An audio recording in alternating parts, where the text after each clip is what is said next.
जो आपको लगता है कि आपको आपके प्रश्न का जवाब नहीं मिला है, so today is the day, today is the opportunity. After the lecture, you can ask. Prabhuji is known for his crisp question answers and brilliant question answers.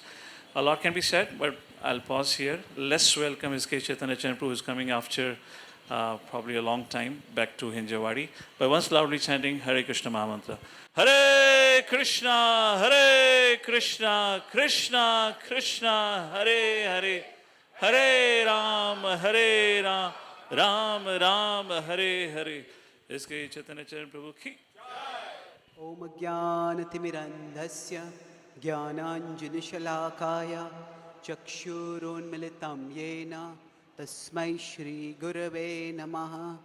नमः ॐ विष्णुपदाय कृष्णपृष्ठाय भूतले श्रीमते भक्तिवेदान्त स्वामी इति नामिने।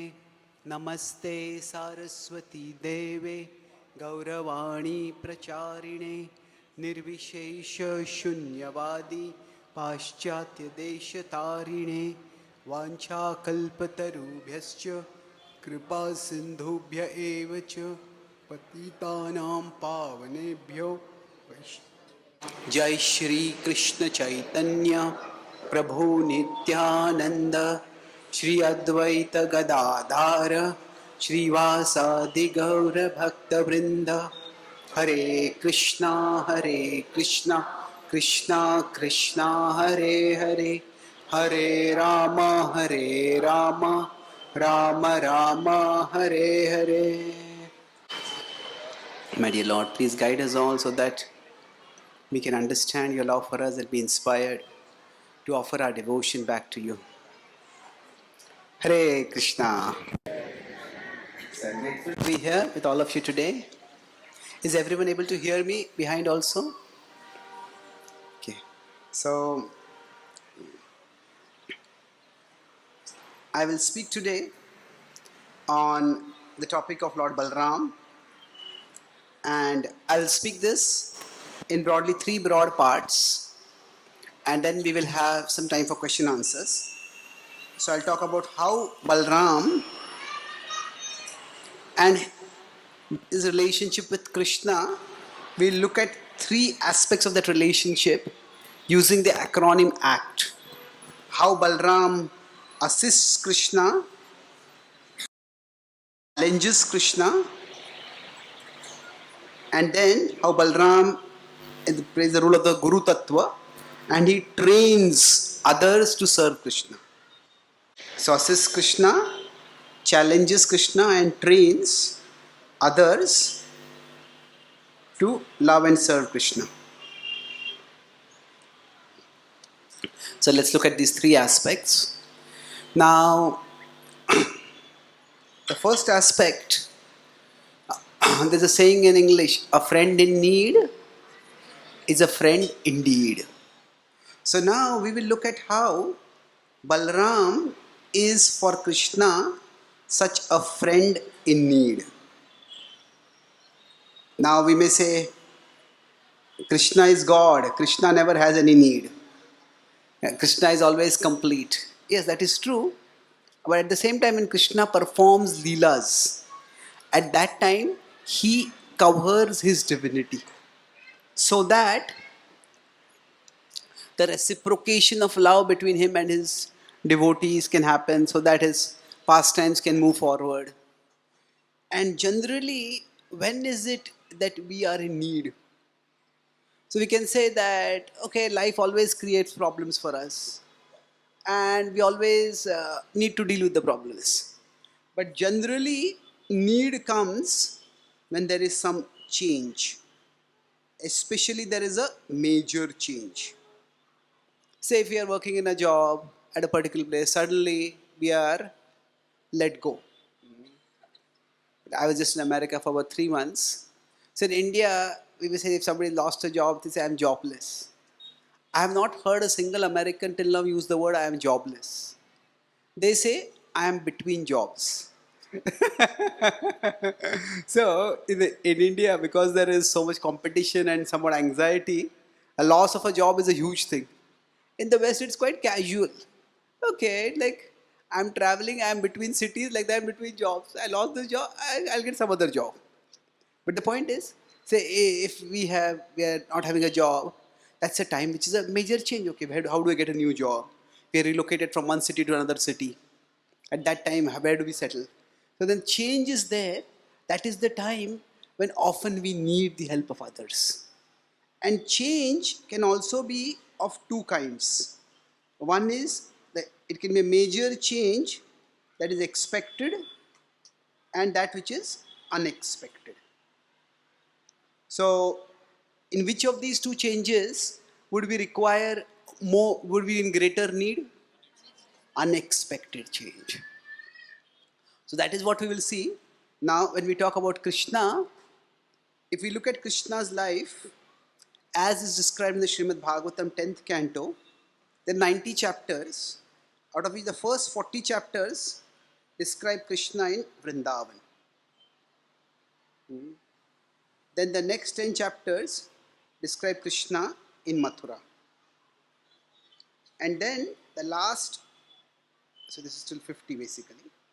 And then the last till 90, they describe Krishna, we can say in Dwarka, but actually in this, Krishna is more Dwarka based rather than in Dwarka. Krishna is traveling in various places.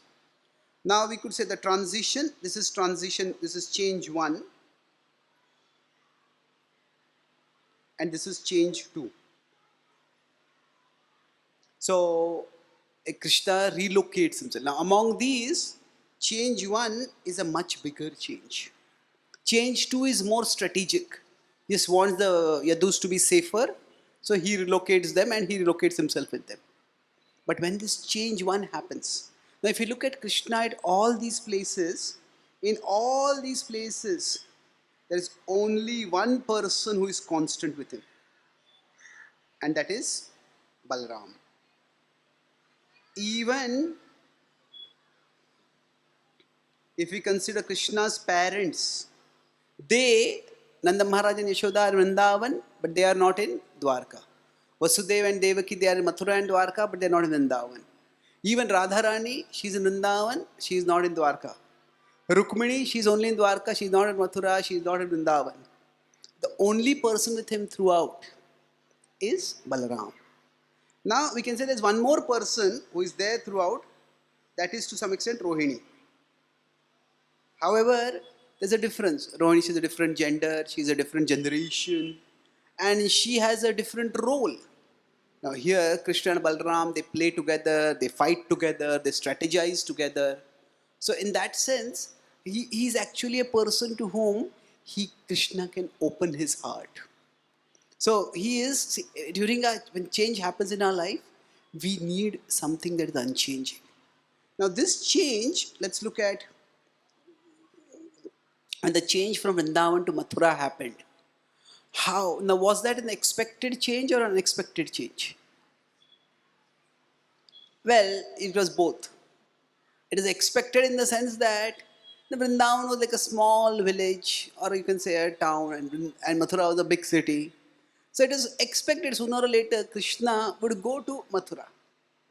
And when Kamsa invited, then that was, Krishna was excited. Yeah, I'm going to get to go to the big city. But when Krishna went to Mathura and the gopis begged him, please don't go. And Krishna told them, I will come back soon. Krishna actually had full intention to come back. Krishna said, I'll come back in a few days, and that was his plan. But then Kamsa tried to have him killed. Kamsa tried to kill the Vrajavasis, arrest them, plunder them. He tried to attack the parents of Krishna and Vasudeva and Devaki. So Krishna had to take aggressive action. And when Krishna killed Kamsa, after that, the Yadus came with the crown of Kamsa to offer to Krishna. And Krishna said, I don't want this throne. I don't deserve it. This crown should go back to Ugrasen, from whom Kamsa had seized it. The Yadus were very pleased with this. But then the next statement that the Yadus said, they found it unpleasant. Krishna said, actually I am a cowherd boy. I just come here to visit and I'm going back to go to Vrindavan. So the Yadu said, no, you are our son. He said, no, I am the son of Nanda Maharaj and Yashoda. That's where I am, that's where I'm going to go. He said, no. There was the prophecy that the eighth son of Vasudeva and Devaki will kill Kamsa. And you have killed Kamsa, you have fulfilled that prophecy. That is the evidence that you are the son of Vasudeva and Devaki. Now, sometimes when we are speaking to someone, sometimes we can see a point is having an impact, it's registering and sometimes not registering.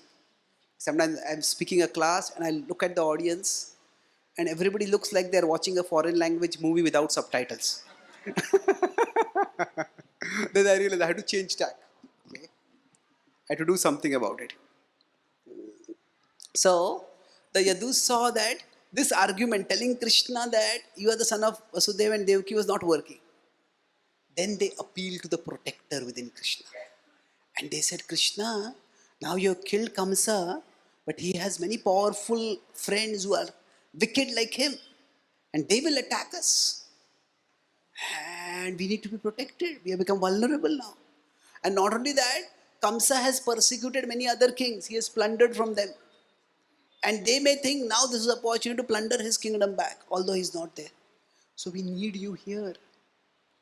And Krishna could not deny this argument. And then the burden fell on Krishna to tell Nanda Maharaj that I won't be coming back.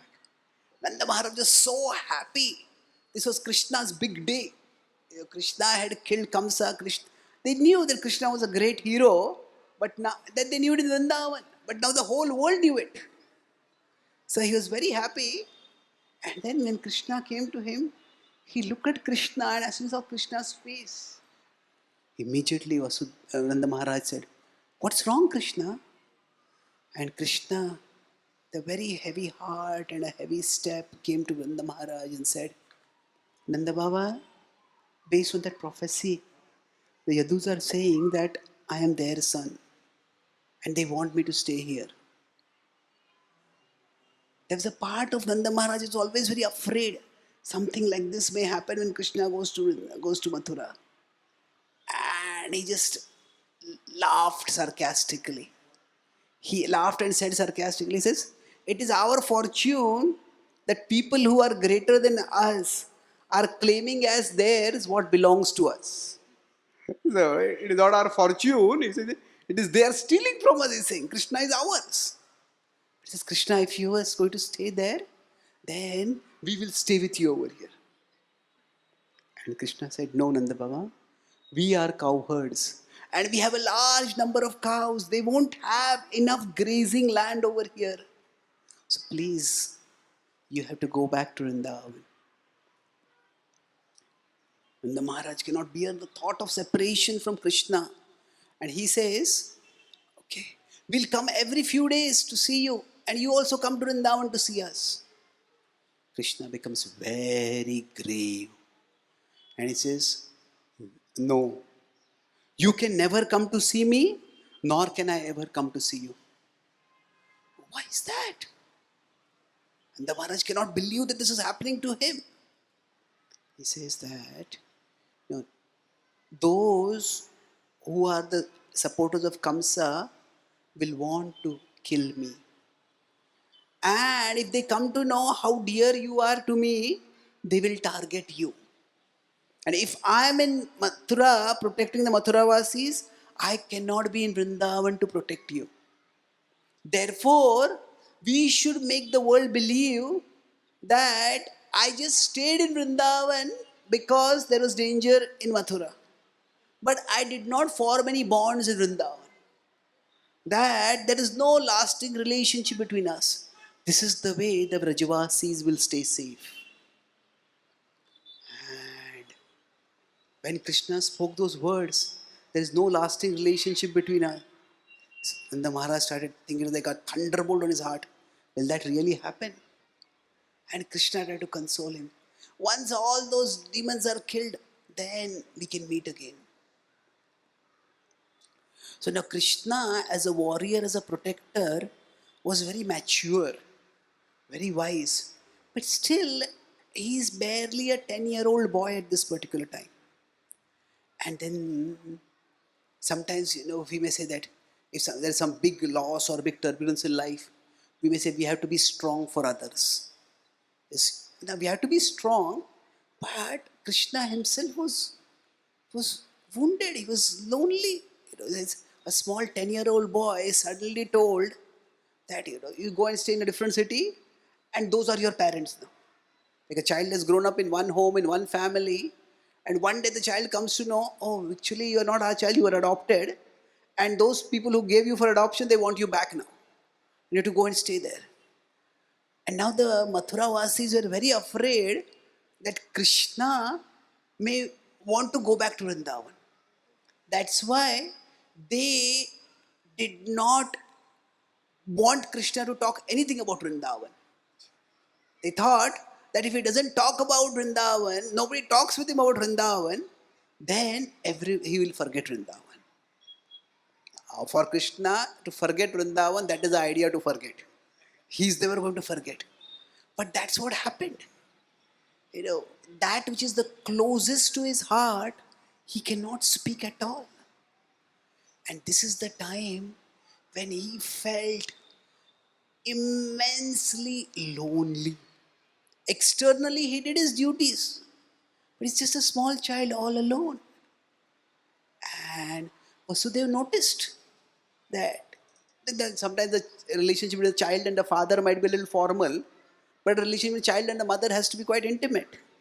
But he noticed that Krishna was not connecting with Devaki the way a child should with a mother. So then he said, what should I do? He called Rohini back. He thought Krishna was there with Rohini, and now he'll be here with Rohini, he'll be comfortable.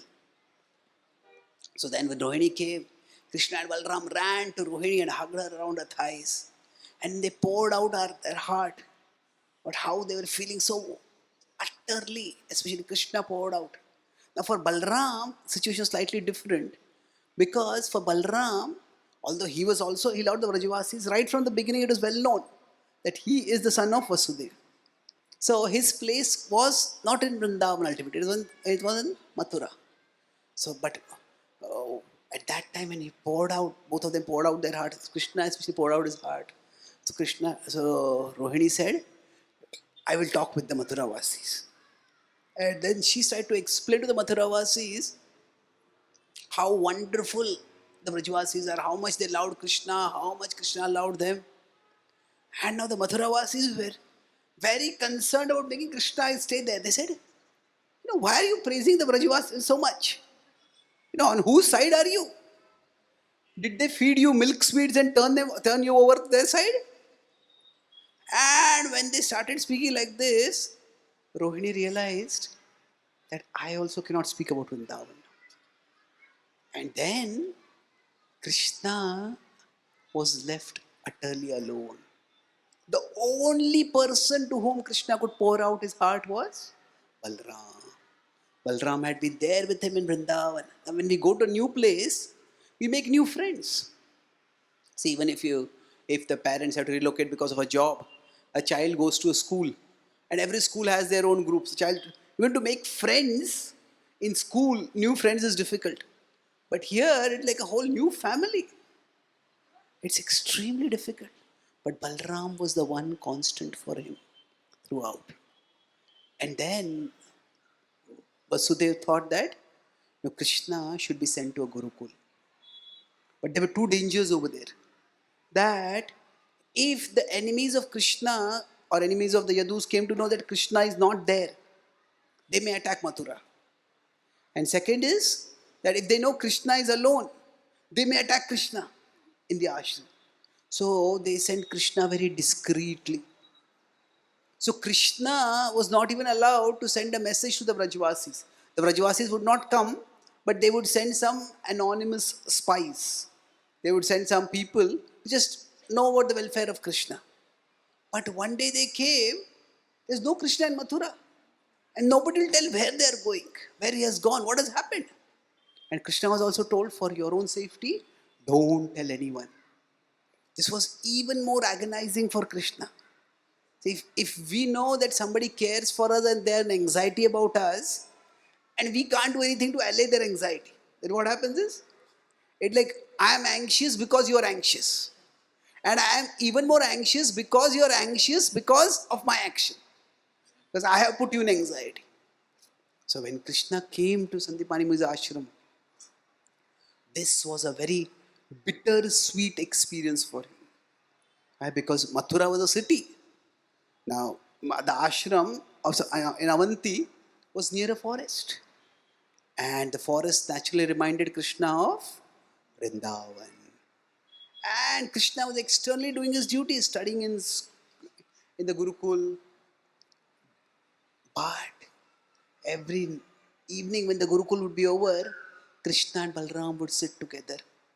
And they would remember the Brajvasis. And they would hug each other. And the tears from Krishna's eyes would wet Balaram's body. And Balaram's tears would wet Krishna's body. And in that way, in their loneliness, in their separation from Vrindavan, they form the deepest of bonds. Now Krishna wanted to reassure the Brajavasis. So first he sent Uddhava there. Because the Mathuravasis were still a little apprehensive. They certainly didn't want Krishna to go. They also didn't want Balaram to go. So Uddhava went. And Uddhava went and came back. And he said, Krishna will come soon. But after that message, instead of Krishna coming, Krishna went further away. From Mathura, Krishna didn't come to Vrindavan. He went to the other part of the country, practically, Dwarka, so far away. And that was another huge thunderbolt for the Vrajavasis. Now, Jiva Goswami in Gopal Chapu describes, why did Krishna go from Mathura to Dwarka?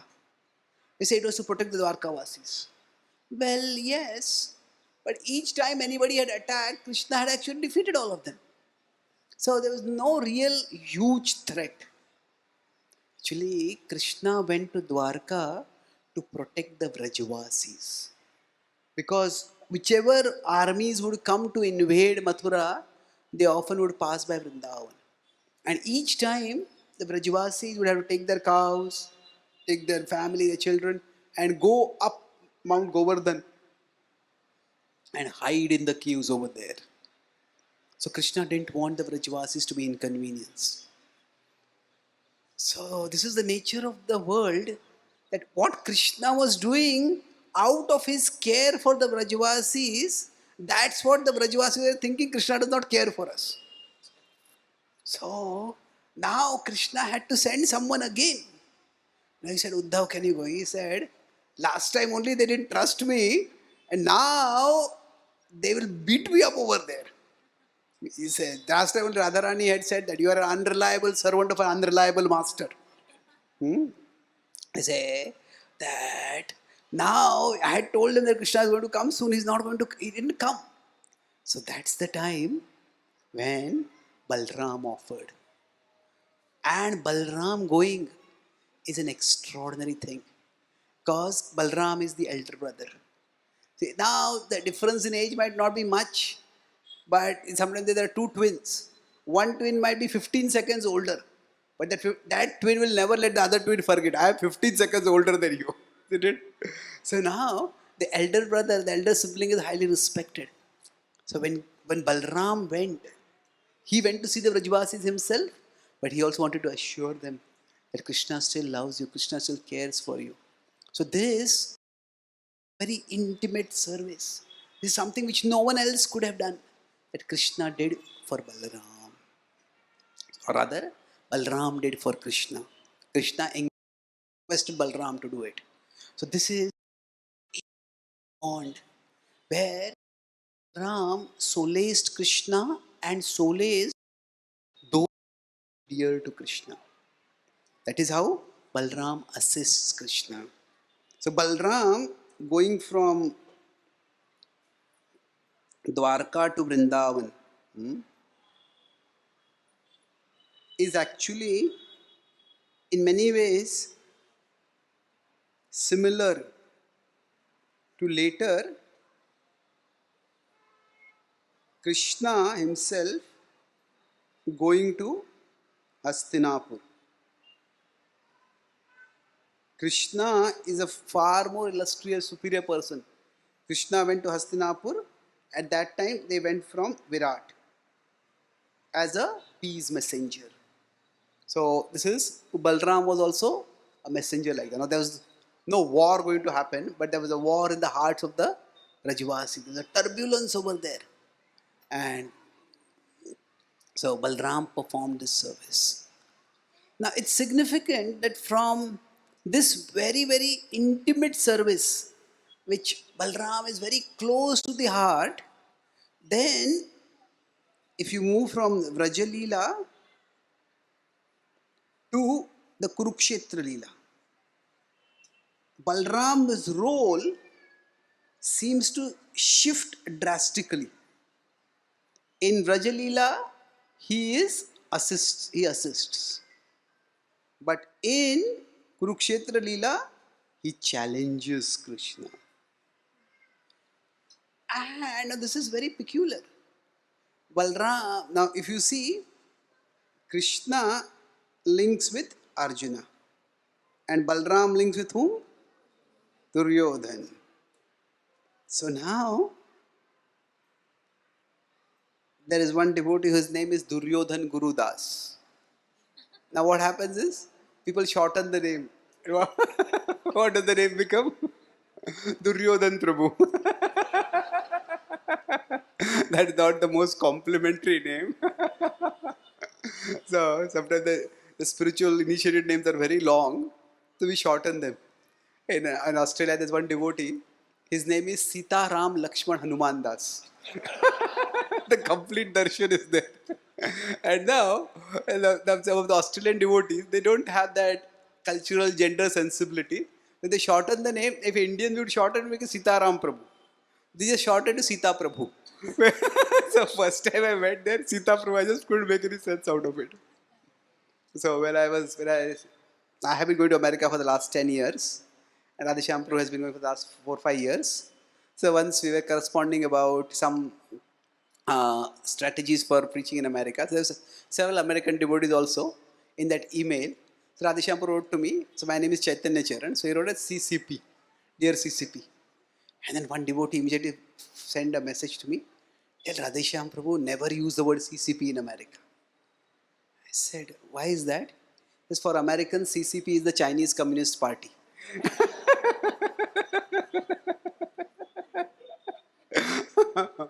So now, Duryodhan Guru, this becomes Duryodhan. But we may consider why would Balaram even choose to favor Duryodhan?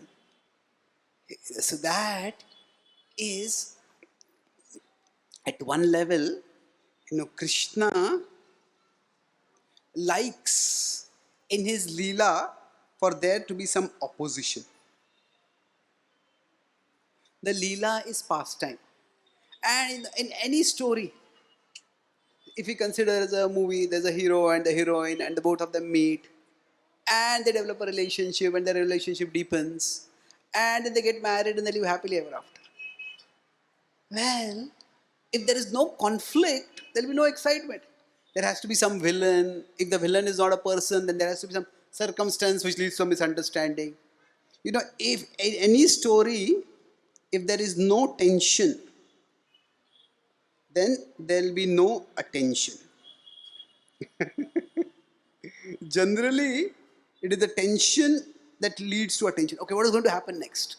If the whole story is very predictable and hackneyed, then people get bored by it. So like that, in Krishna, in his Leela, also wants opposition. Now, of course, there are demons who may oppose, and those are people who have villainous tendencies. But Krishna also arranges those who are favorable to him to play such roles. So this can be over a range. For example, we can have Jai Vijay, who become who are, through a curse, they become demons. They become Hiranyaksha, Hiranyakashipu, then and Ravan, Kumbhakarna, like that, Shishupal, Antavakra. That's one level.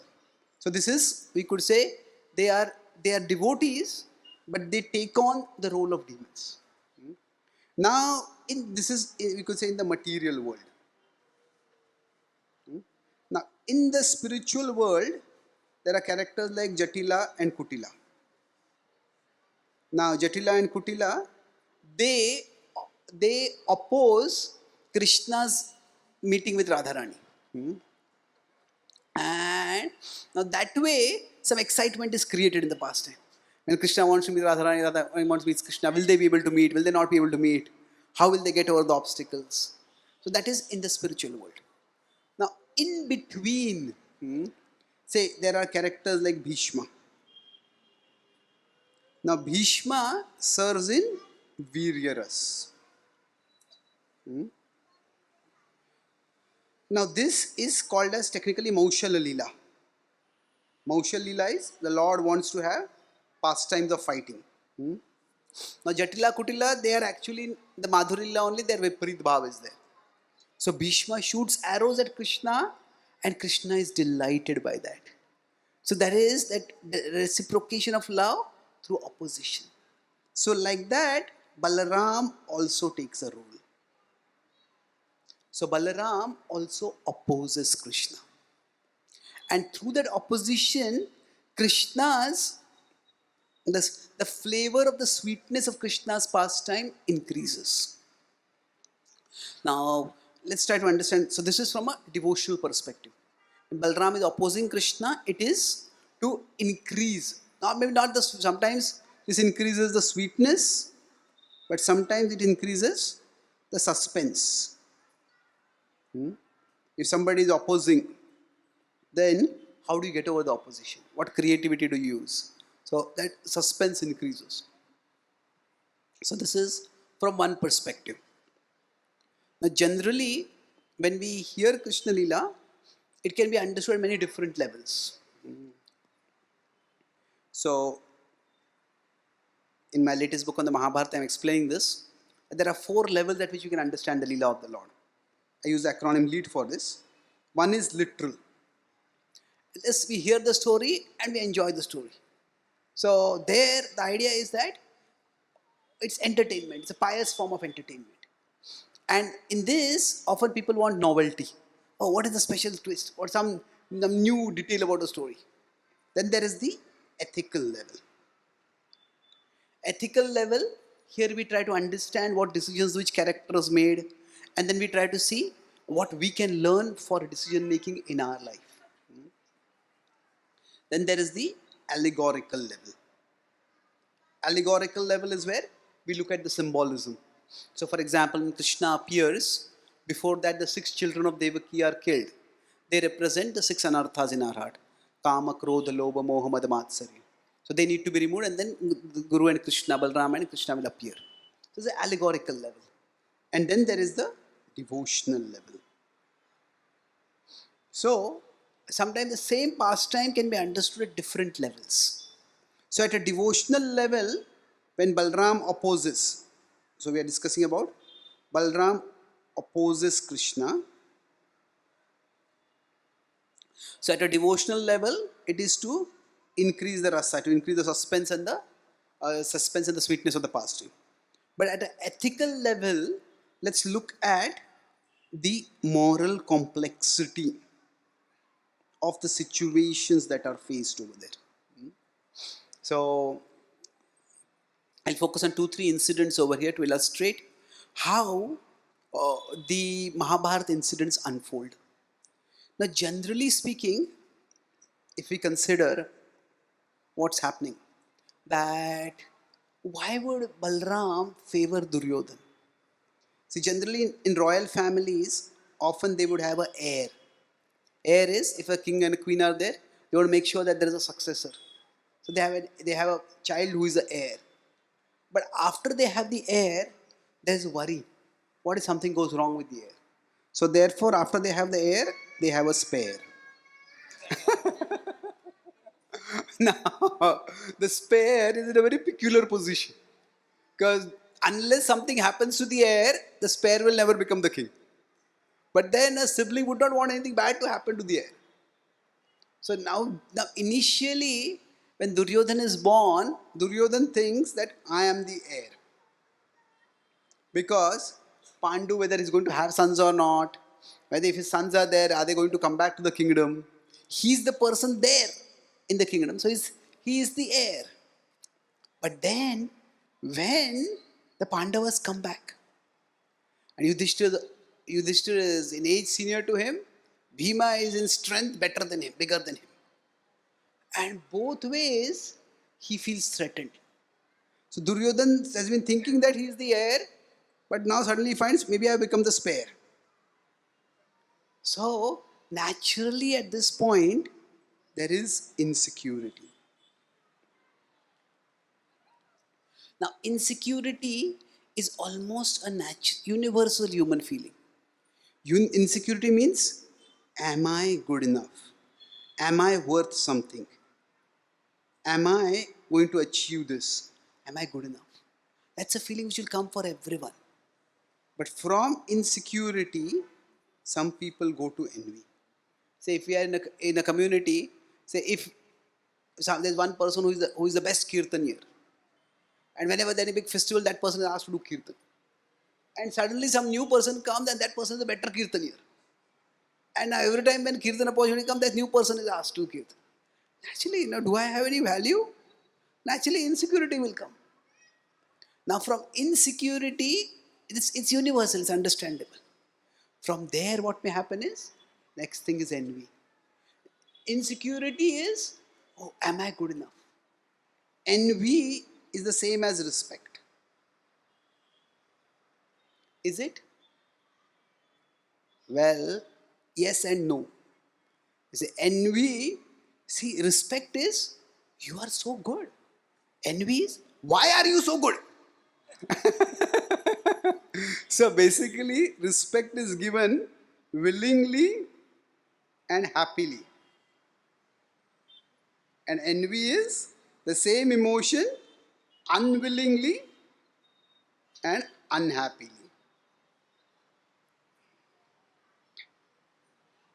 So now envy is also understandable.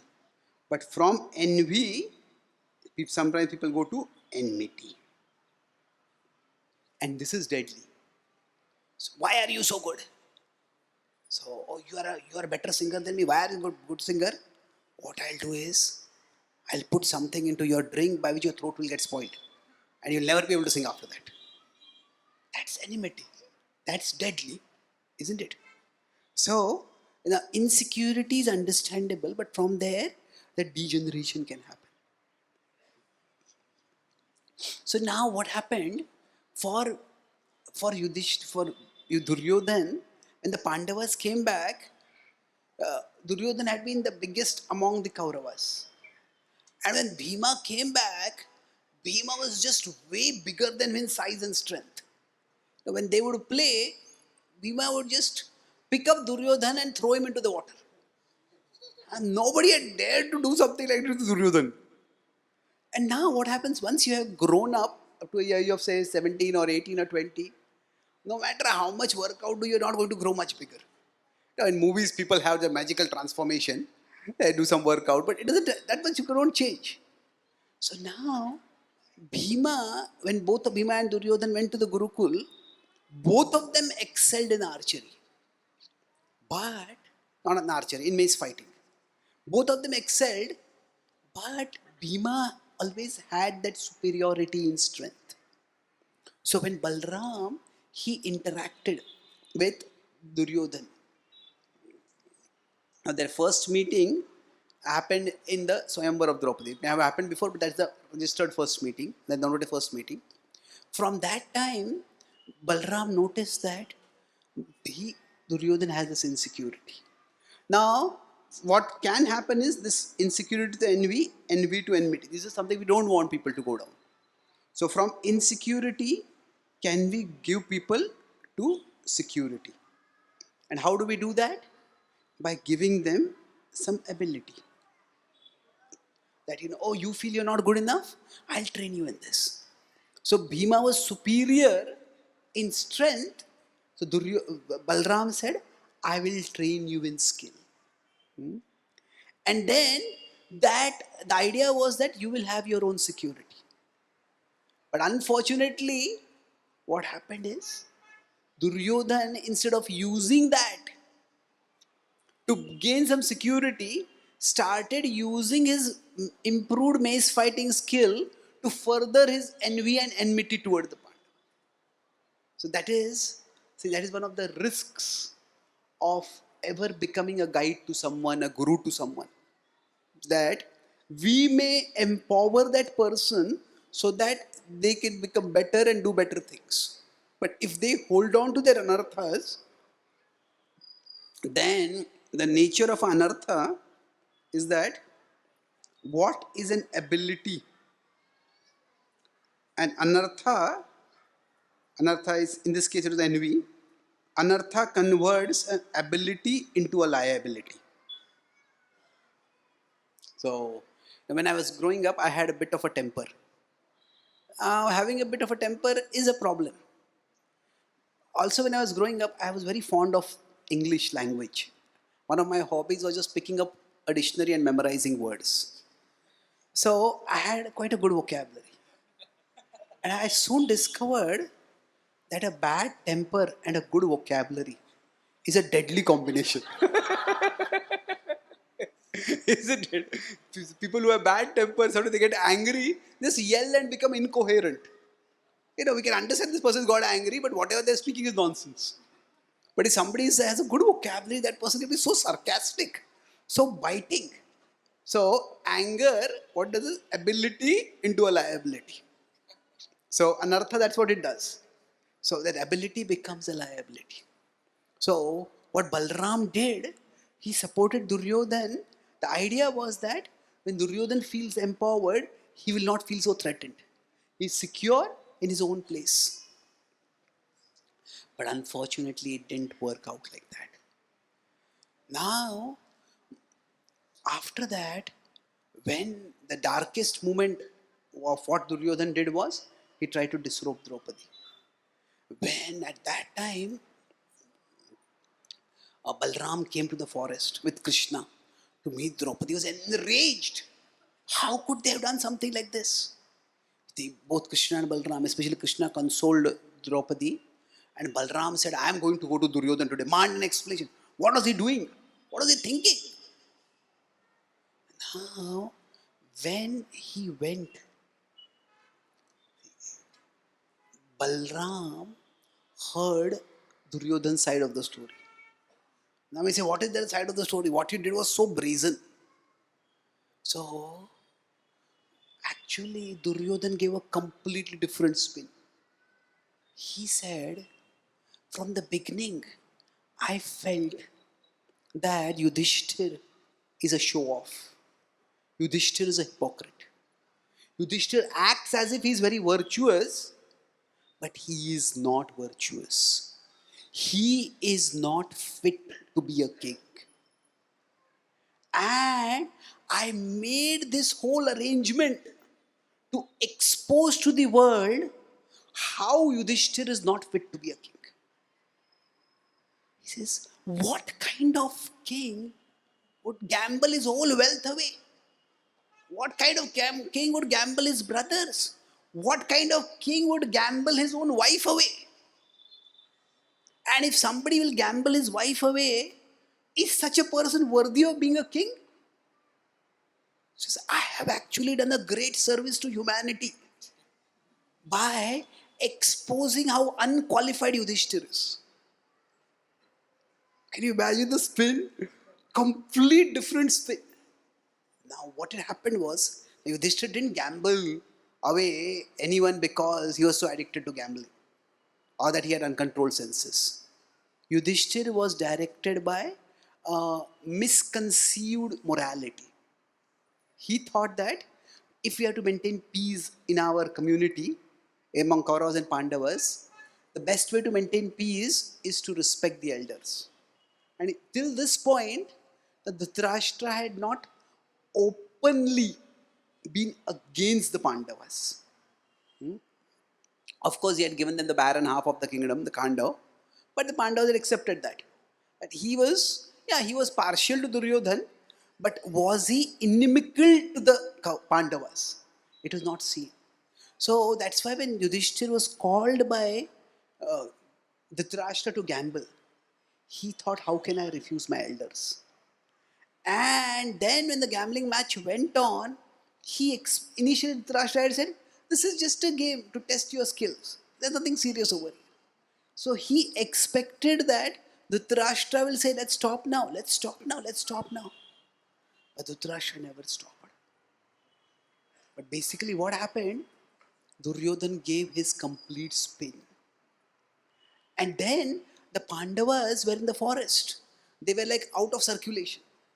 So one side, one version of the story is being told by one person aggressively. There would be, during the 13 years of exile, Duryodhan would go to various ceremonies. There would be the marriages of princesses and princes. There would be sacrifices. There would be other kinds of meetings. And everywhere Duryodhan was telling his side of the story. And the Pandavas were out of circulation. There was no one to tell their side of the story. And that is how, eventually, when the war happened, 11 Akshahunis supported the Kauravas. That does not mean all those people who supported the Kauravas were evil people. They were just, many of them were just misled people. That's why when Balaram met Balaram met the Pandavas in Virat, when Uttara's marriage was supposed to happen to Abhimanyu, they had come after the Vanvas was over, and they were thinking of what to do next. So Balaram told Yudhishthir, you should be humble. No, you have lost the kingdom because of your own mistake. You have no right to act offended. Whatever has befallen you is because of your own actions. The Pandavas were shocked. What happened? That Balaram had been so angry when they had heard about how Draupadi was dishonored. But now Balaram was apparently favoring Duryodhan. So this is that's why now if you look at this particular story itself, what can seem so black and white from one perspective can seem so much different. And that's why when we have a conflict with someone, oh, how could you have done like this? What kind of person would like this? You did this just to hurt me. Now don't be so confident that our assessments are right. Life is very complex, and why somebody does something, I'm not saying what Duryodhan did was right or it was nobly intended. Of course not. But the point is, life has the same story has different perspectives. And it is not good enough to be good. If we can be good, but we also have to tell our side of the story. If we are not telling our side of the story, a different narrative will be formed. And that narrative will what will rule people's minds. And then when the final battle happens between Bhima and Duryodhana. So it's interesting, both Krishna and Balaram, they decide that the Yadus are not going to be involved in this fight. So Balaram goes on a Tirtha Yatra. Now this is a very unusual thing to do. Like he's one of the biggest warriors, and one of the biggest war is going to happen, and he goes on a pilgrimage. Like, what's going on?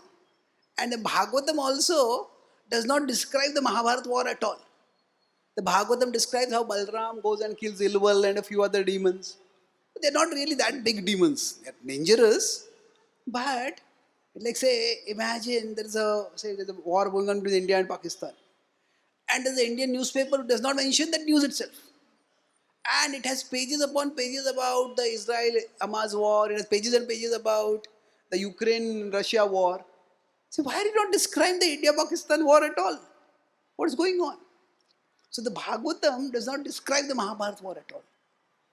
The reason for that is that Shukdev Goswami does not want Parikshit Maharaj's mind to get distracted. Because now it's closing, nearly 7 days are coming over, they're coming to the end. And it was in that war that he lost his father. the father whom we never got to see, the father who was so brutally and unfairly killed. And now Parikshit Maharaj is also facing an unfair death. A small mistake and he's cursed to die. So sometimes this trauma can be generational. And Parikshit Maharaj, Sukadeva Goswami just bypasses the whole story. But then the final battle happens. Now in the final battle, just before the final battle, Balaram comes over there. And Balaram is watching. And then Bhima and Duryodhan, they're fighting. Both of them are ready. They've been waiting for this fight for their whole life. And unfortunately for Bhima, the odds have tilted against him. Why is that?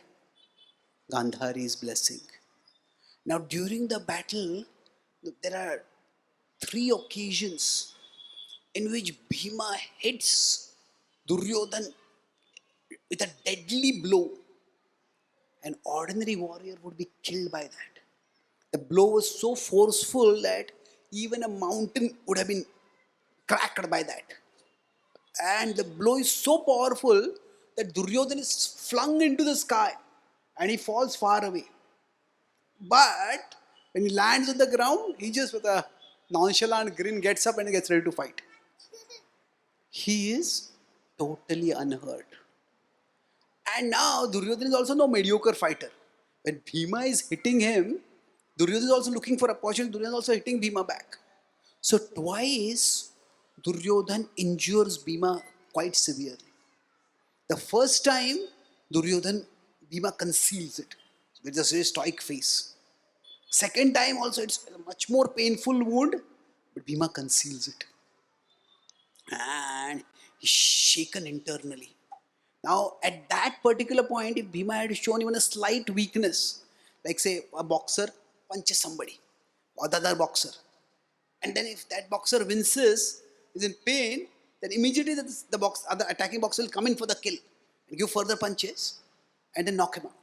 But if you have punched once and the other person seems to be unaffected, then what happens? This boxer moves back. Hey, now I punched him, he may punch me back.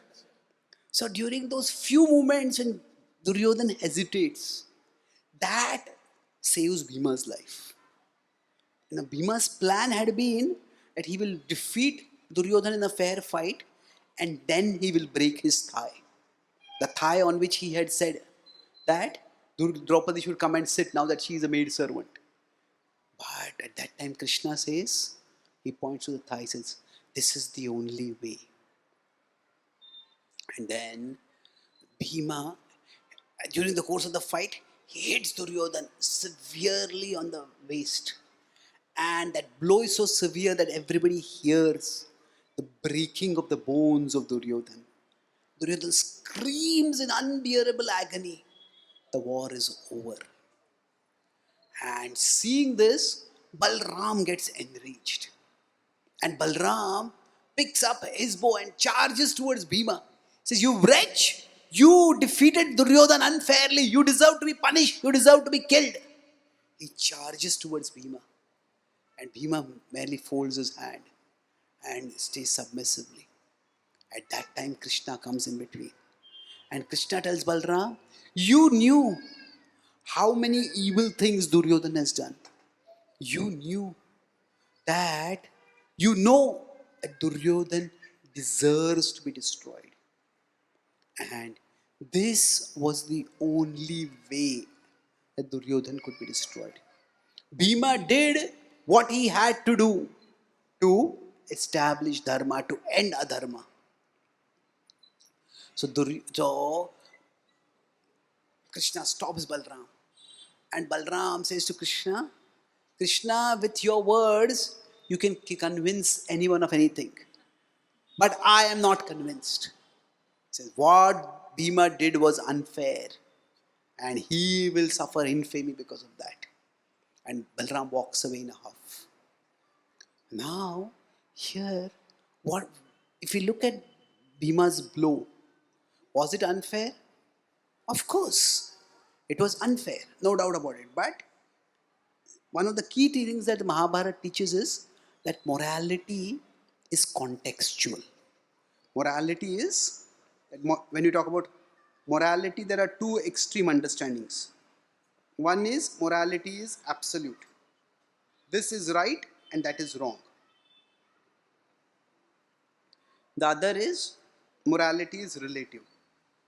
No, you think that is right for you, you do that. I think this is right for me, I'll do that. But in between the absolute and relative is contextual. Relative means it's just a matter of my opinion. There is no universal truth. Contextual means there are universal truths, but there are specific applications according to context.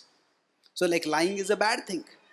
But if there is a rioters coming to kill our friend who belongs to a particular community, and that friend says, "Please hide me in your house," and the rioters bang on our door, is he here? Should we say yes at that time? No, we cannot speak the truth at that time because the context is important. So if we consider in the immediate context that Bhima's attack was unfair. But if we look at the bigger context, what is the bigger context here? The fight itself was unfair for Bhima. Because of Gandhari's benediction, the whole fight had become unfair. To understand this, let's take a contemporary example. Say there's a cricket match. And normally the bowler bowls, the bowler is skillful, the batsman bats, the batsman is skillful. And the bowler, each will try to outsmart the other person. But suppose the rules of the cricket match are changed so that the batsman will never get out only. Whether it's clean bowled or leg before or caught or whatever, hit wicket, is never going to get out. Now the bowler is coming and bowling and bowling and bowling, and the batsman never gets out. The batsman sometimes hits the bowler, the bowler is very exhausted. So what is the bowler going to do at that time? Is the bowler just meant to let himself be beaten? Pounded here and there all over and getting exhausted and getting defeated? The bowler may decide, if I can't get this batsman out, I cannot get the batsman out, I'll get the batsman out. What does it mean? Don't throw the ball at the stump, throw the ball at the face of the batsman. Get the batsman out, retired hurt. Now, is that unfair? Yeah, it's unfair. But that's the only way in that situation. So, when Gandhari has brought in an extraneous factor by which Bhima has no chance of winning at all, then what is Bhima to do?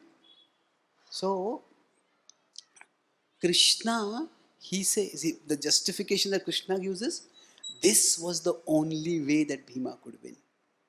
So this is how Krishna stands by Bhima and the advice that he gave to him. But the morality of the Mahabharata is complex. And that's why Balaram, he takes the role of the opposite party. He says that it's not black and white.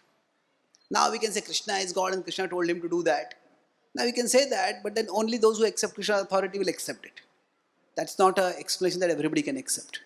But from an ethical perspective, Krishna's case can be made, Balaram's case can also be made. But ultimately, we cannot look at it just in that context. We have to look at the bigger context. We see, ultimately, that was, Duryodhan was an evil person. And he had to be punished. Normally speaking, a criminal should also be given a time in the court. Now, criminal should also be tried in the court. The criminal should also have an attorney. And then after that, the criminal is sentenced. But if a criminal is a deadly killer, a serial killer, the police may decide that if you find the criminal, shoot at sight. Shoot at sight. Now, shoot at sight is not a standard policy that the police should use for all criminals. But in some cases, that is required. So this is apad dharma that is required. So that is the second part. The last part I'll quickly conclude. That Balaram is the Guru Tattva. He trains everyone. So how does he train? Balaram. It has two distinct meanings.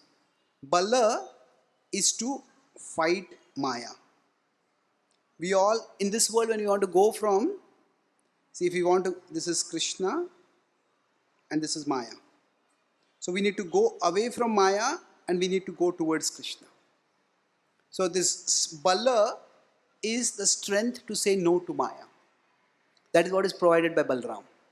So the Guru, the first thing the Guru does is tells us about how this world is a dangerous place. There are so many temptations in this world. There is so many ways in which things can go wrong. When I was introduced to Bhakti about 30 years ago, I started talking to all my friends and relatives. So about Krishna. One of my uncles said, God. He said, I have a very good relationship with God. I said, really? I had never heard him talk about anything spiritual, read any spiritual books. He says, what is this good relationship? He said, mutual non-interference. I am happy here, he is happy there. But the point is, you're not going to be happy forever. Isn't it? So, understanding this Bala, the illusion of Maya. So, what Balramji does is, through the Guru, Balaram as the Guru Tattva, he gives us Bala. Bala means say no to Maya. And then Ram refers to happiness, spiritual happiness. So that is, by the Guru's blessings we are learned to say yes to Krishna. We become attracted to Krishna. So for all of us, when we are celebrating Balaram's appearance day, we can seek these two blessings. The blessing of Bala, Bala is say no to Maya, and the blessing of Ram, that is say yes to Krishna. So we can look at our own life. If we are not growing spiritually, what is lacking? Is Bala there? Yes or no? Is Rama there? Ram here means spiritual happiness. So are we having a higher taste? Are we saying yes to Krishna? Are we saying no to Maya? Now if you consider these four quadrants, then what will happen? If neither there is, if you're not saying no to Maya and we're not saying yes to Krishna, then this is the worst situation. We are in Maya and we'll keep going deeper into Maya. It's like somebody who's sick, they're not even aware they're sick. They'll keep getting worse. Now, if we are saying yes to Krishna, we have the Bala to say no to Maya, but we're not saying yes, we don't have Ram. Then what will happen is, this will be a struggle, it will be a drag for us. Oh, all the time I have to keep pushing myself. How long can I keep doing it? It'll be a drag for us. So we can't just keep saying no to Maya. We have to have something in. It's not just empty our mind of the material things. It's fill our mind with spiritual things. Now, if we have spiritual attraction, but still we are not saying no to Maya. It's like, yeah, Krishna is nice, but Maya is also not that bad, So when we have that, this is where we have complacency. This is where we have the opportunity for getting higher taste, but we don't get it. We don't use it. We don't tap it. Bhaktivedanta Thakur would say that often the people who stay right next to the railway station are the people who miss the train. Those who stay far away, they will come on time. Those who are there, yeah, the train will come now, I'll go there. The train has come. Yeah, it will be there for a few minutes. I'll just go. The train has started. Oh, I can run and catch it. The train has gone. Oh no, where did the train go? So it happens like this. You don't want to be complacent. This is the best situation where understanding that Maya is strong, we learn to be careful to say no to Maya. And we get the Bala by which we say no to Maya. We are careful in that. And knowing that there is a higher happiness, we are cheerful. So Bhakti, by the blessing of Balramji, we can be both careful and cheerful. We are careful, we don't have to be fearful. And we have to be cheerful, but cheerful doesn't mean we become reckless. No, we are careful and cheerful. And by that, each one of us from wherever we are, we can advance towards Krishna, attain love for Krishna, and ultimately by the blessing of Balramji, return to Krishna. So I'll quickly summarize what we discussed today. We discussed about the Balram-Krishna relationship. And I talked about an acronym. What is the acronym? A, C, and T. A was assist. So I discussed about how Krishna and Balaram, they're the best of friends, a friend in need.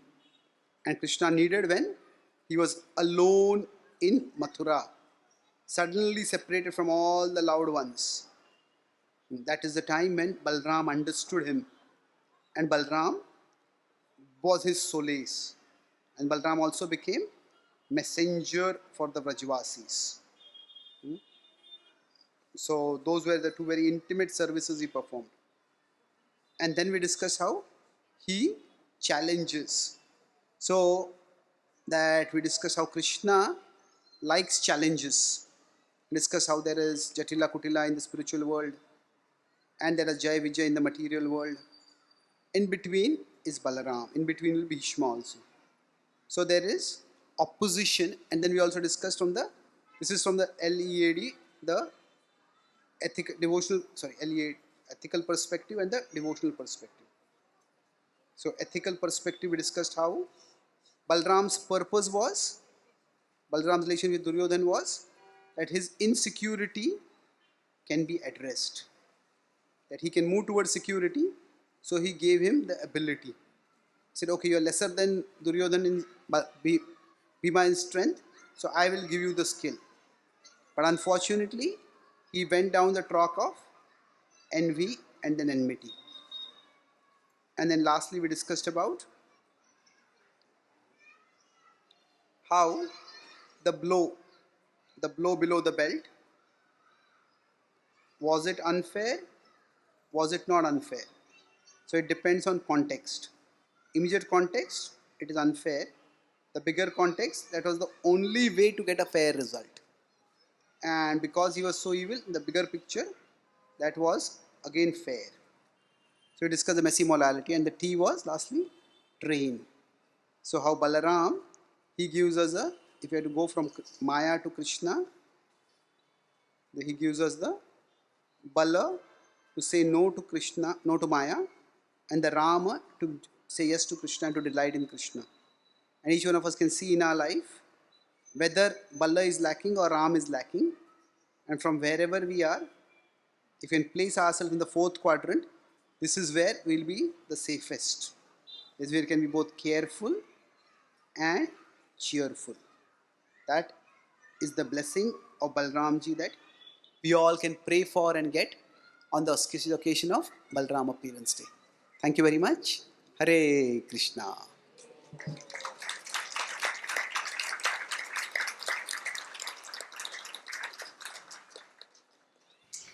Do you have a few minutes for questions? Okay. Yes, Mataji. Hare Krishna, Prabhuji, Dambatanam. Thank you very much, Prabhuji. Very nice explanation about Balramji. I had one question. Prabhuji, we read in Bhagavatam that when Balaram goes to Vrindavan by becoming a messenger of Krishna for the Brajavasis, he goes there and he has his own Leela with his own gopis. That is the section we read. So, my question is that Balaram, we say, is basically serving Krishna. So, Balaram going and enjoying with his own gopis looks little bit contradictory. How can we understand this part that Balaram goes Okay. and enjoys with gopi rather than, he's always in the mood of servitude? See, service and enjoyment are not opposed to each other. It is Krishna wants us all to be happy also. It is not that service means there can be no enjoyment. Within service also there can be enjoyment. It is just, the point is, it is not that Krishna's happiness requires our unhappiness. That is not the fact. Krishna wants us to be happy in a way that is harmonious and healthy. So, that is so. Krishna wants us to be happy naturally. It is just that if the way we are being happy is creating a dark future for ourselves, is taking us into worse places, that is not good. So Balram has his relationship with the gopis, and Balram is also the Supreme Lord. In one sense, while he is servant, in Krishna and Balram, there are two ways to look at it. There is the Bhed among them, and there is also the Abhed among them. So both of them are the same Supreme Person. So he is an expansion of Krishna. Just like Vishnu is an expansion of Krishna. The same Supreme Person, that is the Abheda part. Now, there is the same person, but he has a different personality. Sometimes we equate person and personality, but is a different personality. Vishnu has a different personality, Ram has a different personality, so Balaram has a different personality. So the reality is that this achintya bheda bhed. So there are times when he focuses on the times in the lila when the bhed aspect is focused on, and the abhed aspect is focused on also.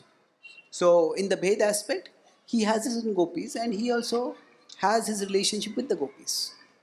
Thank you so much, Prabhuji. You explained first about pastime, then some technical aspect around Mahabharat and all. Very wonderful. Just one question, which was my long-term doubt, you can say. We always say one side we say Brindavan Paritajya Padam Ekam Nagachati. On the other side, we also say that Krishna left, went to Mathura, went to Dwarka. So I think you're the right person to answer that, because that is kind of doubt always lingering in my mind.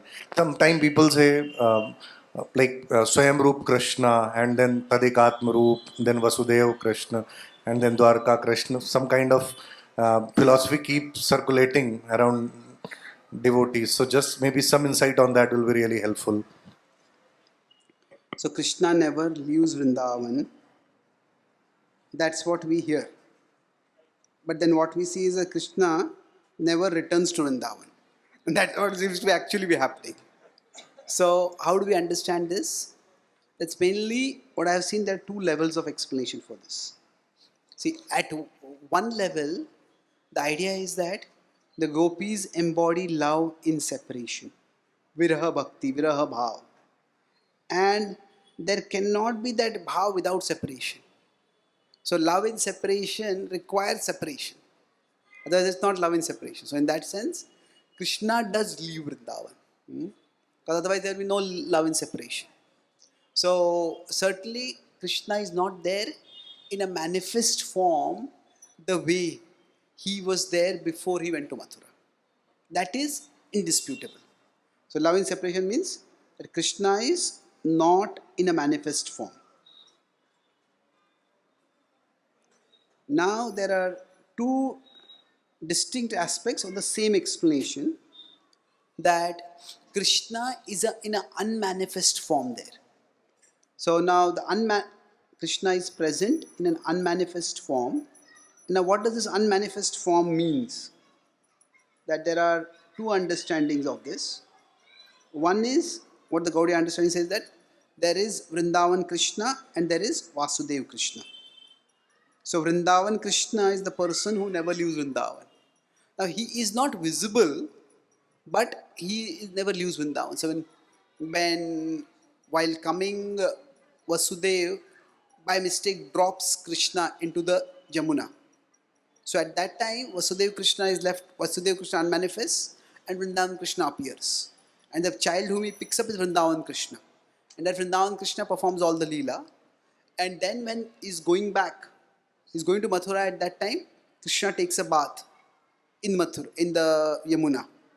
At that time, it is Vrindavan Krishna who goes into the Yamuna, it is Vasudev Krishna who comes out. And Vasudev Krishna is one who goes to Mathura. And Vrindavan Krishna returns to Vrindavan but stays unmanifested. So in that sense, that Vrindavan manifestation of Krishna never leaves Vrindavan. That's one understanding. Now the other is centered on, it's not completely disconnected, it's a difference between Spurti and Smriti. See, we say always remember Krishna, Smartavya Satatam Vishnu. So Smriti is more like conscientious remembrance. That our mind goes here, there and everywhere, but we put an effort to remember Krishna. This is conscientious remembrance. Spurti is spontaneous remembrance. That means without any effort from our side, the remembrance comes automatically. Swayameva spuratyadha, it is said. For all of us, also we may see this based on our particular present attachments. Sometimes we may see some movie scene, and we may see some actors, some actresses, and some scenes, some songs, some action sequences. They might just they come up. But sometimes there is no stimulus, but suddenly something pops up in the mind. Now, where it popped up, why it popped up, we don't know. It just pops up. That is something which is more spontaneous. It's not stimulated by anything, it's spontaneous. So when we say conscientious remembrance means what is it? We try to stimulate it. It's stimulated by chanting Krishna's name, stimulated by looking at the picture of Krishna, stimulated by hearing Krishna's pastimes. So the gopis, when Krishna departs from Vrindavan, he manifests as the Sfurti. And the gopis have Krishna spontaneously and incessantly alive and active in his heart, in their hearts rather. So in that sense, the Vrajavasis never feel separated from Krishna. Although Krishna has gone away, he has gone deeper into their hearts. And thus, he is very much there with them. So that's the broad understanding. So when it is said that Krishna never leaves Vrindavan, the emphasis over there is that Krishna never abandons the Vrajavasis. Krishna, those who have loved him, Krishna will never forget them. Krishna will never reject them. Krishna will never abandon them. So they are always there with Krishna and Krishna is always there with them. So that is the emphasis in the statement. The bhav is that Krishna will never abandon those who have abandoned everything for him. That is the nature of Krishna's love. That is what is emphasized primarily by that statement. Prabhuji, can I ask some follow-up question to strengthen my understanding? Yeah. So, Prabhuji, as you said that when Vasudev came to Gokul, then Vrindavan Krishna manifested. When Krishna was going to Mathura, then Vasudev Krishna manifested, and then probably Vrindavan Krishna he is unmanifested. So kind of ras bhed comes when in Kurukshetra, when gopis meet Krishna and they tells kind of Vasudev Krishna that please go to Vrindavan, my heart want you to be there performing all those same old pastimes. So it's kind of what to say, Madhurya interacting with Aishwarya. So I hope I'm able Yeah, to. okay. See, there are subtler details in any pastime that are given. Those are meant to embellish. Embellish means make further attractive, further enhance. They are not meant to cancel the original narrative. So let me take another example over here. See, we often hear that actually Sita was never abducted.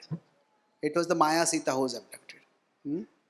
Now, if it is Maya Sita who is abducted, and the whole incident in Sundarkand, where Hanuman meets Sita, it's one of the sweetest incidents in the entire Ramayana. You know, there is the servant of Ram and there is the consort of Ram, and they're meeting for the first time. And there, in the absence of Ram, the presence of Ram is felt so much. So if that is not Sita, then that whole incident becomes worthless. There's some other impostor over there. No, it's not like that. It is, there is the Veda there, that is Vedavati is there, but Vedavati also has great devotion for Lord Ram. And at that time, when she takes on that role, she actually enters, not just assumes the form, but also assumes the mood of Radharani, sorry, of Sita over there. Like about Chaitanya Mahaprabhu says, Radha Bhava Dyuti Suvalitam, not just the complexion, but also the emotion. So Sita enters into that emotion. Vedavati enters into that emotion of Sita. So she is, for all practical purposes, the real Sita. But if one particular point is to be emphasized, that how can the goddess of fortune's purity be affected by a demon? So to emphasize that point, this concept of Maya Sita is talked about. But that doesn't mean that all the emotion of separation and angst and joy and all those in the panorama of emotions Sita is going through is all false. So similarly, when the Vrajavasis and Krishna meet, so it is not that Vasudev Krishna is not Krishna. Vasudev Krishna is also Krishna. And that yes, there's the Vrindavan flavor is there, but it is not that the flavor is the flavor is like a, you could say it's an add-on. It's a special flavor, but it's not that because Vrindavan Krishna is not there, what is there not Krishna at all? It is Krishna. It is the same person. The special mood is there over there. So the reciprocation of love is there. Sometimes when we get into these technicalities, we should not forget foundational reality. Like sometimes we may say, oh, we are going to Goloka. We are not going to go to Vaikuntha. We may start treating Vaikuntha like our home backyard. No, Vaikuntha is the spiritual world. It is an extremely exalted place. That's why those technicalities should not make us forget that this is all very exalted spiritual level of reality. Okay? Thank you. So much, Prabhuji. Thank you so much. Yes, Prabhu. Hare Krishna Prabhu Danatnam. Thank you so much for this wonderful technical class. I have one practical question from your lecture. So you mentioned sometimes there is one thing, and for that one thing there can be different stories altogether, and some and the other party may assume and they will tell whole world that this is perfect, although that is not. So in that case, what should we do? We know that God is seeing, everything is clear. Should we defend ourselves by telling again whole world that we are correct? How, what is our part of the story, or we should be silent enough? Okay, let it be. So what should be? So if somebody is telling a particular narrative about us, should we counter that or should we not counter that? It depends. Generally, it will depend on these kind of decisions. They depend on our guna and our karma. So guna and karma means broadly guna is our disposition and karma is our position. So some people by nature are a bit more confrontational. But they want to counter things, they want to challenge things, they want to correct things. Some people by nature are non-confrontational. If you consider, Yudhishthir and Bhima, they are siblings, but they are very different. Like sometimes if you're traveling and we meet two siblings, we try to see, especially we meet two twins. Now, what is the difference between them? What is the similarity between them? Similarity is so much, what is the difference? But if you look at Bhima and Yudhishthir, it's difficult to imagine two siblings who are as different as these two people. Not just in physical size. Yudhishthir, both of them are Kshatriyas, but Yudhishthir is more like a Brahman Kshatriya. He will bend backward to avoid conflict. Now, Bhima is a Kshatriya. You can say he is a Kshatriya squared. He's itching for a conflict. Now, it is not that Yudhishthir has to become Bhima or Bhima has to become Yudhishthir to serve Krishna. Both of them will serve according to their nature. So, when Kichaka abuses Draupadi, Yudhishthir says to Draupadi, she is Sarandri at that time, just tolerate this a short while, your patience will be rewarded. And Bhima says, enough patience now. You teach him a lesson. And he does that. There are different approaches. So the idea is that should we confront, should we not confront? Ultimately, our mind should be free to focus on Krishna. And each person has to decide how best can I focus my mind on Krishna. For some people, what others think about me is very important. And if these people thinking like this, these people thinking like this about me, these people thinking like this about me. And not just these people in terms of like, I have a big ego and I want reputation. But like people who I care for, people who I respect, people who are important for me, if they're thinking like this about me, I have to counter it. So if we decide, I won't counter. And then while chanting, we think, oh, what is this person thinking about me? Why is this person thinking like this about me? Why is this person thinking like this about me? If that is becoming a distraction, then we better counter. If on the other hand, there are so many misconceptions that people have. I can't convince everyone. If somebody really cares for me, they'll come and ask me, I'll tell them at that time. So it depends on disposition. Now, along with disposition, it also depends on our position. Position means if we are taking a particular responsibility. Say if you are the kitchen in charge and somebody spreads a rumor that you put some poison in the food or put some toxic element in the food, and because of that, nobody is there to take the food that you're cooking with. Now, if you are in that position and your service is being affected, then you have to clarify. So I think it depends on position and disposition, and each person has to decide. But one important principle, since you brought this topic, is that, see, when it comes to, as I said, with respect to Vraja and Vraja Leela and Kurukshetra Leela, that with respect to Vraja Leela, Krishna and Balaram are united. But here, often with respect to Kurukshetra Leela, they are divided in their opinions. So this illustrates also the nature of the world. That when we come together with other devotees and we are chanting Hare Krishna, we are singing, our eyes are fixed on the spiritual world, will be united. But when we have to act in this world, there will be difference of opinions. That sometimes, okay, we are having a program here, we should make a program for 5,000 people. No, we should cook for 7,000 people. Now who is right, who is wrong? Okay, we are having a program here, we should expand here, we should expand there. No, we should invite this guest speaker, we should invite that guest speaker. There will be differences of opinion, and we can't avoid that. So when we look at the world, when we function in the world, there will be conflicts.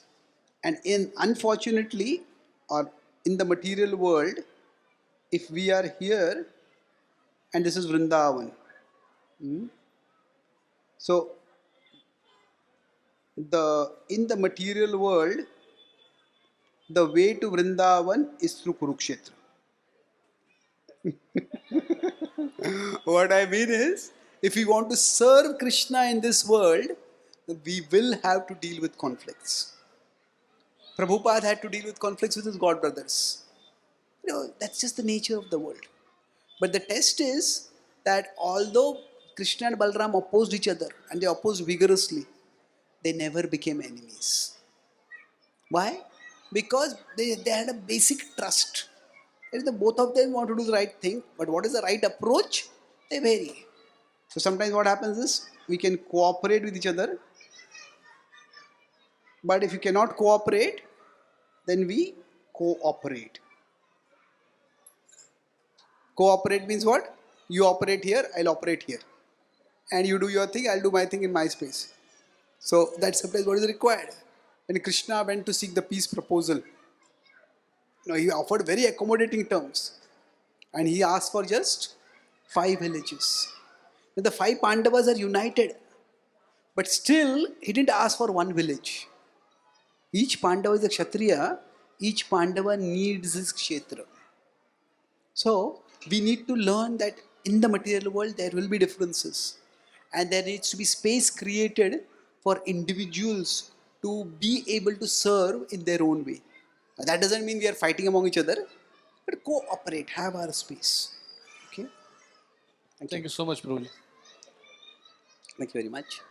So once again, we create a presentation to make the subject matter clear, and without a presentation, the presentation became Prabhuji's presentation became extremely cheerful, as Prabhuji said, careful and cheerful.